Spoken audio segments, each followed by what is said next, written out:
श्री ज्योतिबा गोविंदराव फुले हे महाराष्ट्रातील सामाजिक कार्यकर्ते, विचारवंत, जातीविरोधी समाजसुधारक आणि लेखक होते. सामाजिक प्रबोधन, अस्पृश्यता व जातीव्यवस्थेचे निर्मूलन आणि स्त्रियांना व मागास जातीच्या लोकांना शिक्षण देण्याचे कार्य त्यांनी केले. बुद्धी तल्लख असल्याने ग्रामची या प्रसिद्ध तत्ववेत्याने ज्योतिबा फुले यांना सेंद्रिय बुद्धिवंत असे संबोधले आहे. ज्योतिबा करारी वृत्तीचे होते. महात्मा फुले यांच्या शिक्षणाचे महत्त्व पटवून देणाऱ्या खालील ओळी प्रसिद्ध आहेत. विद्येविना मती गेली, मतीविना नीती गेली, नीतीविना गती गेली, गतीविना वित्त गेले, वित्तविना शूद्र खचले, इतके अनर्थ एका अविद्येने केले. बहुजन समाजाचे अन्याय, दारिद्र्य आणि समाजातील जातीभेद पाहून त्यांनी ही सामाजिक परिस्थिती सुधारण्याचा निश्चय केला. त्यांनी इसवी सन 1848 साली पुण्यामध्ये बुधवार पेठेतील भिडे यांच्या वाड्यात महाराष्ट्रातील तसेच भारतातील मुलींची पहिली मराठी शाळा काढून तेथील शिक्षिकेची जबाबदारी पत्नी सावित्रीबाईंवर सोपवली. त्यांनी मुलींसाठी शाळा सुरू केल्याच त्याचबरोबर अस्पृश्य मुलांसाठी देखील शाळा सुरू केल्या. सामाजिक न्यायाबाबत त्यांच्या मनात विचार येऊ लागले. त्यामुळेच विषमता दूर करण्यासाठी स्त्री शिक्षण आणि मागासलेल्या जातीतील मुलामुलींचे शिक्षण यावर त्यांनी भर देण्याचे ठरवले. सामाजिक भेदभाव त्यामुळे कमी होईल असे त्यांचे निश्चित मत आणि अनुमान होते. 24 सप्टेंबर 1873 रोजी महात्मा ज्योतिबा फुले यांनी सत्यशोधक समाजाची स्थापना केली. समाजातील विषमता नष्ट करणे व तळागाळातील समाजापर्यंत शिक्षण पोचवणे हे सत्यशोधक समाजाचे ध्येय होते. आधुनिक भारतामध्ये सामाजिक पुनर्घटनेसाठी चळवळ सुरू करणारी पहिली संस्था म्हणजे सत्यशोधक समाज होय. सत्यशोधक समाजाने सामाजिक गुलामगिरीविरुद्ध आवाज उठवला आणि सामाजिक न्यायाची व सामाजिक पुनर्रचनेची मागणी केली. सत्यशोधक समाजाचा आवाज ही हिंदुस्थानात अनेक शतके दडपून टाकलेल्या कनिष्ठ समाजाची किंकाळी होय. सत्यशोधक समाजाने वेदांना झुगारून कार्य करण्यास सुरुवात केली. त्यांनी जातीय भेद आणि चातुर्वर्णीय भेदभावास विरोध करण्यास सुरुवात केली. वेद हे ईश्वर निर्मित नसून ते मानवनिर्मित आहेत असे ज्योतिबांचे ठाम मत होते. वेदाने समाजात भेद पाडले म्हणून वेद म्हणजे भेद असे त्यांना वाटे. ब्राह्मणाच्या पोथीतील जातींच्या उत्पत्तीविषयीची कल्पना त्यांना मुळीच मान्य नव्हती. ब्रह्मदेवाच्या मुखातून ब्राह्मण जन्मले, क्षत्रिय बाहूतून जन्मले, शूद्र त्याच्या पायातून निघाले हे विधान त्यांना भयंकर आणि दादांत असत्य वाटे. मनुस्मृती ही शूद्रांच्या बोकांडी गुलामगिरी बसवते म्हणून ती अपवित्र आहे असे म्हणत त्यांनी मनुस्मृतीचा धिक्कार केला आहे. कोणताही धर्म ईश्वराने निर्माण केलेला नाही आणि चातुर्वर्ण्य व जातीभेद ही निर्मिती मानवाचीच आहे असे रोखठोकपणे बोलताना मात्र या विश्वाची निर्मिती करणारी कोणती तरी शक्ती आहे अशी त्यांची विचारसरणी होती. अन्यायापासून, अत्याचारांपासून व गुलामगिरीतून शूद्रातिशूद्र समाजाची मुक्तता करणे व त्यांना हक्काची जाणीव करून देणे हे सत्यशोधक समाजाचे ध्येय होते. सर्वसाक्षी जगतपती, त्याला नकोच मध्यस्थी हे या समाजाचे घोषवाक्य होते. शोषित वर्गाच्या उत्थानासाठी कार्य करणाऱ्या या संघटनेचे भाग सर्व धर्म आणि जातीचे लोक बनू शकत होते. या समाजातर्फे पुरोहितांशिवाय विवाह लावण्यास सुरुवात केली. मराठीत मंगलाष्टके रचली. छत्रपती शाहू महाराजांनीही सत्यशोधक चळवळीस पाठिंबा दिला. सार्वजनिक सत्यधर्म हा महात्मा फुले यांचा शेवटचा ग्रंथ सत्यशोधक समाजाचा प्रमाण ग्रंथ मानला जातो. सत्यमेव जयते हे ब्रीजसूत्र घेऊन साकारलेला ग्रंथ सत्यावर आधारलेल्या नव्या सर्वसमावेशक धर्माच्या तत्त्वज्ञानाची मांडणी करणारा ग्रंथ आहे. प्रस्थापित हिंदू धर्मातील सनातनी ब्राह्मण्यवादी तत्त्वज्ञानाने निर्माण केलेल्या शोषण व्यवस्थेने बहुजन समाज पूर्णतः नागवला होता. त्याला नवा जीवनमार्ग दाखवण्यासाठीच सत्यशोधक समाजाची स्थापना केली आणि या सत्यशोधक समाजासाठी आचारधर्म सांगण्याच्या आवश्यकतेतून सार्वजनिक सत्यधर्म या पुस्तकाची निर्मिती झाली आहे. मूलभूत मानवी हक्कांच्या आधारावरून विश्वकुटुंब कसे निर्माण होईल व त्याकरिता कशा प्रकारचा वर्तनक्रम व वैचारिक भूमिका स्वीकारली पाहिजे हे ज्योतिबा फुलेंनी आपल्या सार्वजनिक सत्यधर्म संहितेत अनेक वचनांच्या आधारे मांडली आहे. त्यातील काही महत्त्वाची वचने पुढीलप्रमाणे: सर्व गावाच्या प्रांतांच्या, देशाच्या, खंडांच्या संबंधात अथवा कोणत्याही धर्मातील स्वतःच्या संबंधात स्त्री व पुरुष या उभयतांनी एकमेकात कोणत्याही प्रकारची आवड-निवड, भेदभाव न करता या भूखंडावर आपले एक कुटुंब समजून एकमताने सत्यवर्तन करून राहावे.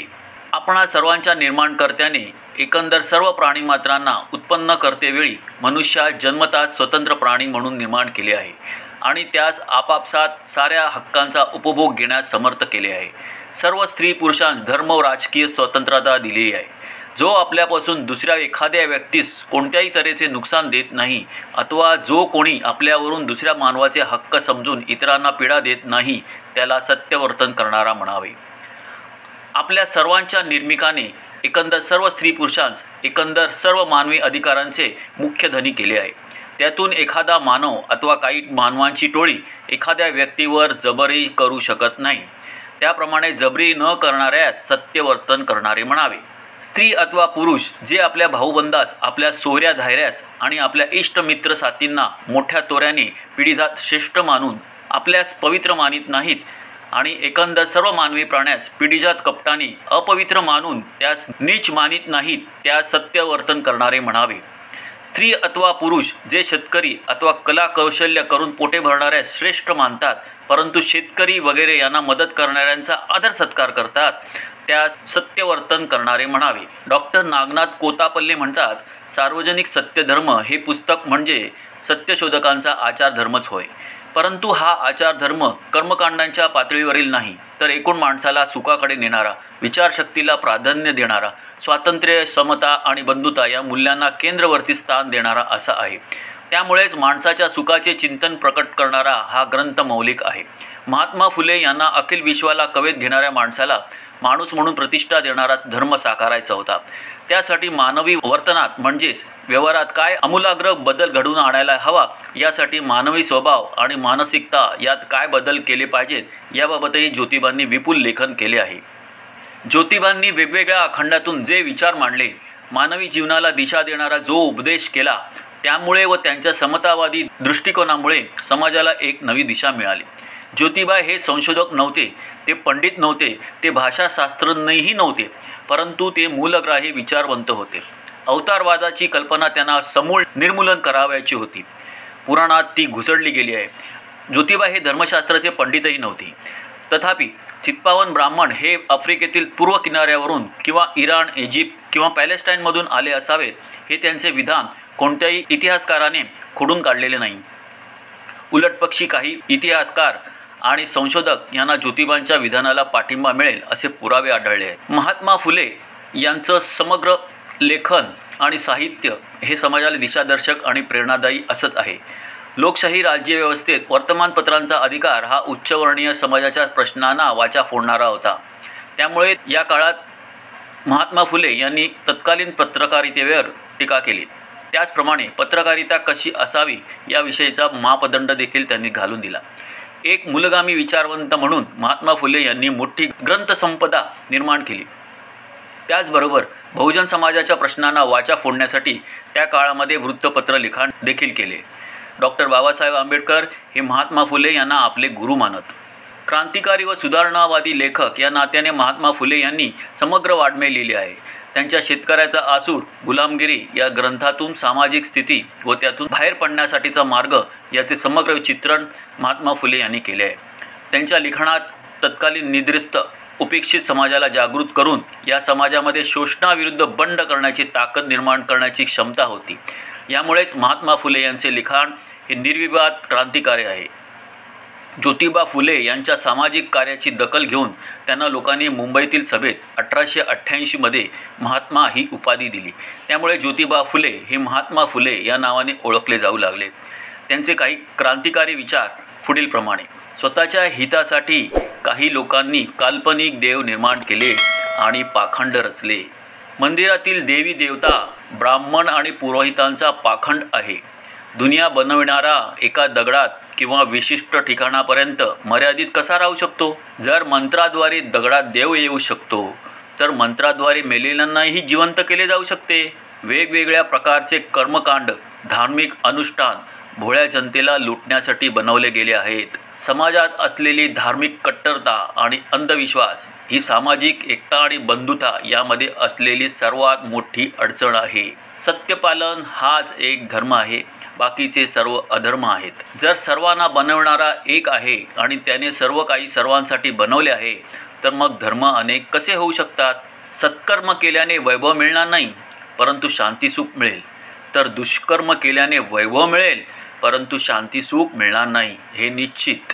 प्रवाहाच्या विरुद्ध दिशेने तेच पोहू शकतात ज्यांचे निर्धार ठाम असतात, ज्यांना कुठले तरी उद्दिष्ट गाठायचे असते. एखाद्या व्यक्तीने उदरनिर्वाह करण्यासाठी केलेले कर्म त्याचा धर्म नाही, धंदा आहे. धर्म तो आहे जो समाजाच्या हितासाठी आहे, कल्याणासाठी आहे. जो समाज हितासाठी नाही तो धर्म नाही. सर्व व्यक्ती, मग ते पुरुष असो किंवा महिला, जन्मापासूनच समान असतात. म्हणूनच त्यांच्याशी कोणत्याही प्रकारचा भेदभाव करणे मानवता व नैतिकतेच्या विरुद्ध आहे. जात-पात, वर्णभेद, उच्च नीच या भिंती ब्राह्मणांची देण आहे, ज्या त्यांनी स्वतःच्या स्वार्थासाठी उभारल्या आहेत. केस कापणे हा नावी लोकांचा धर्म नाही, धंदा आहे. चामड्याची शिलाई करणे चांभाराचा धर्म नाही, धंदा आहे. याच प्रकारे पूजापाठ करणे ब्राह्मणाचा धर्म नाही, धंदा आहे. मांत्रिकाच्या नादी लागू नका, औषधोपचार करा. नीती हाच मानवी जीवनाचा आधार आहे. स्वातंत्र्य आणि समान संधी ही मानवाची आवश्यक गरज आहे. स्वातंत्र्याशिवाय कोणत्याही व्यक्तीच्या व्यक्तिमत्वाचा संपूर्ण विकास होऊ शकत नाही. साथ कोणी दिली तर जात तुम्ही पाहू नका, हात कोणी दिला तर पाठ तुम्ही फिरवू नका. मानवता सर्वात श्रेष्ठ आहे.